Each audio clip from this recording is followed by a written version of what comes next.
तो ये सब बातों को ध्यान में रखकर मुझे ऐसा लगा कि भागवत जी की बात जो वो कहते हैं कि 85% जो जीवन की चिकित्सा है वो हर व्यक्ति स्वयं कर सकता है, 15% के हिस्से में विशेषज्ञ की जरूरत है। तो मुझे लगा कि जो 85% है वो तो जानो, और वो जानने के लिए 5-6 साल जो काम किया मैंने, उसमें से कुछ सूत्र मैंने निकाले।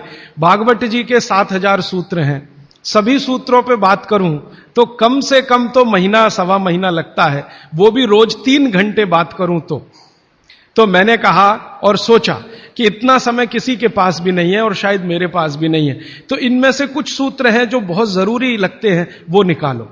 तो भारत में जैसे मैंने हार्डीकर जी का नाम लिया, उनकी मैंने मदद ली इसमें, और हार्डीकर जी के बराबर के कई ऐसे वैद्य हैं, उनकी मदद मैंने ली, और मैंने कहा कि आप मुझे बताओ ये सूत्र ये सूत्र ये सूत्र ये सूत्र बहुत ही जरूरी है, बिना इसके आदमी का जीवन ही नहीं चलेगा, ये पहले मुझे बता दो। तो उन्होंने बताना शुरू किया, तो वो 7000 से घट के 3000 तक आए। फिर मैंने कहा ये 3000 में मुझे बताओ, तो 3000 से 1000 पर आए, फिर 500 पर आए, फिर 500 से 50 पर आ गए। और वो 50 के बाद भी उन्होंने कहा अगर तुम ये 50 भी नहीं बता सकते तो ये 15 तो जरूर बता दो। तो मैं तो आपको 50 तो कम से कम बताने ही वाला हूं, क्योंकि अगले 5-6 दिन मेरे पास समय है, लेकिन उन 50 में जो 15 हैं वो सबसे महत्वपूर्ण हैं। भागवत जी खुद मानते हैं और उनके नीचे के जितने भी विशेषज्ञ हुए हैं पिछले हजारों सालों में, वो भी मानते हैं कि ये सबसे महत्वपूर्ण सूत्र है। उसमें से पहला सूत्र मैं बात शुरू करता हूं। आपके पास अगर कागज पेन हो तो जरूर निकाल लीजिए, नोटबुक है तो बहुत अच्छा होगा, डायरी है तो बहुत ही अच्छा होगा, क्योंकि पता नहीं दोबारा कब कौन व्यक्ति इस विषय पर आपसे बात करने आएगा।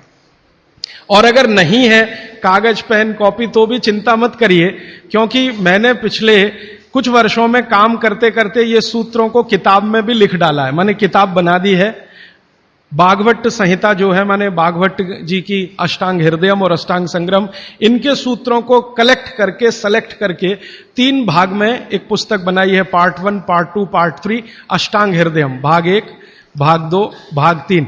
मूल लेखक भागवत जी हैं, मैंने सिर्फ सिलेक्शन किया है और सिलेक्शन के साथ आज के हिसाब से उसको थोड़ा विश्लेषित किया है। जैसे मैं एक उदाहरण दूं तो आपको मेरी बात समझ में आए। भागवत जी ने एक सूत्र लिखा, अब मैं संस्कृत में बात नहीं करूंगा क्योंकि समय बढ़ जाएगा। एक सूत्र उन्होंने लिखा कि भोजन को बनाते समय, इसको माताएं बहनें सब बहुत ध्यान से सुने, पुरुष भी सुने तो अच्छा है। भोजन को बनाते समय पवन का स्पर्श और सूर्य का प्रकाश अगर नहीं मिला, किसको? भोजन को।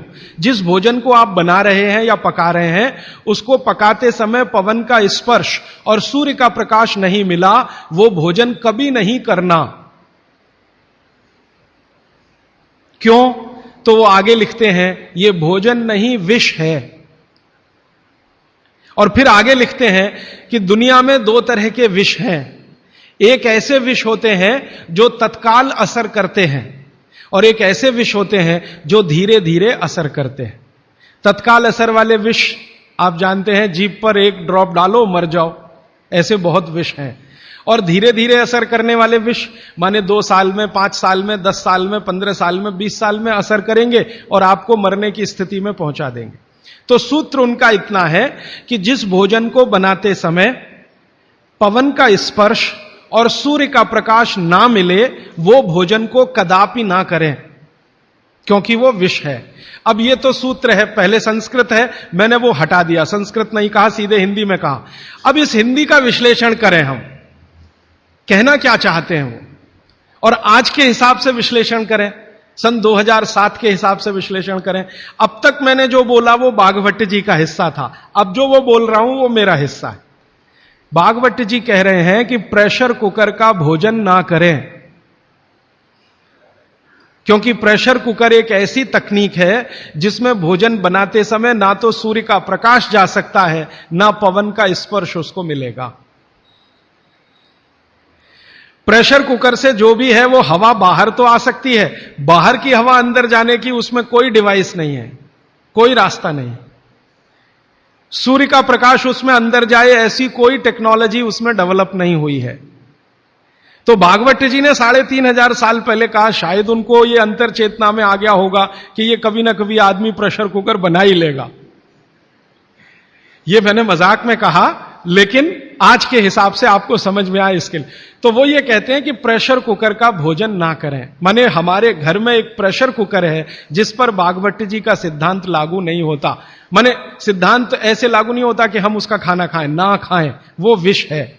फिर मैंने वैज्ञानिकों से बात की कि ये प्रेशर कुकर का भोजन विष है, ऐसा भागवत जी कहते हैं, आपका क्या कहना है? तो हमारे देश में CDRI नाम की एक बड़ी लेबोरेटरी है, सेंट्रल ड्रग रिसर्च इंस्टीट्यूट। वहां के 2 साइंटिस्टों ने कहा कि यार काम तो हमने करके देखा है, बात सही है भागवत जी।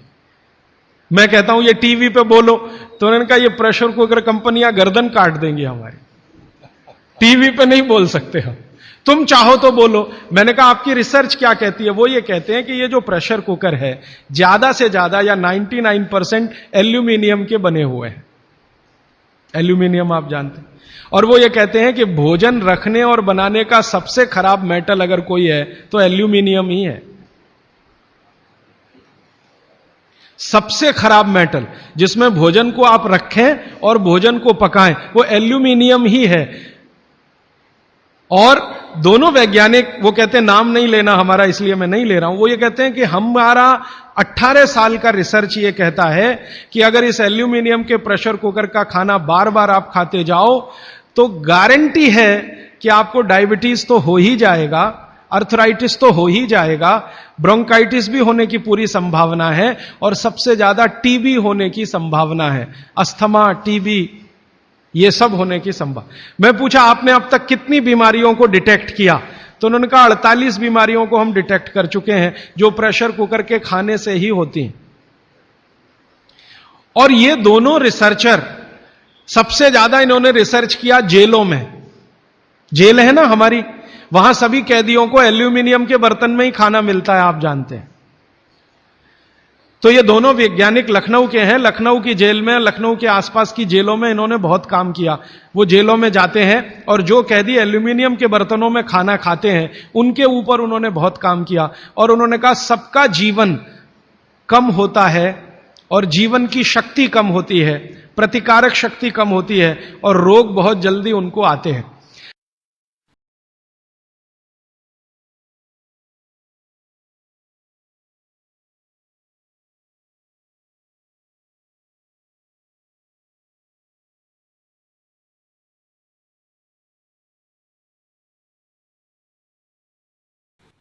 दोस्तों सबसे पहले तो चैनल सब्सक्राइब करें, फिर लाइक, कमेंट और शेयर करें।